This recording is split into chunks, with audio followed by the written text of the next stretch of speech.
almost intensity 5 na earthquake. More or less 9:35 AM, October 10, 2025, Davao City. Yan. Nagkanon si nanay, nag-sit down lang, nag-ihip lang. Hindi pwede magpanik, magdalagan si Inday dito lang sa may iwan pa. Yan lang ang ating ngayon. Ganay ko dyan, tubig dyan. Ay, kulba ka, hindi mo kulba. Relax. Si nanay ganyo, nag-pray lang si nanay, nag-stipot lang sa sopa. Ayan. Lakas masyado. More or less, mga intensity 5. Yan lang.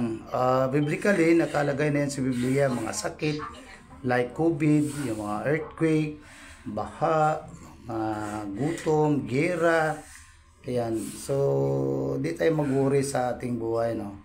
So, ngayon, 9:35 morning, October 10, 2025. So, relax lang si Inday ang na-nervyos. Ayan. Si nanay, relax lang. Ayan lang. Bye-bye. God bless.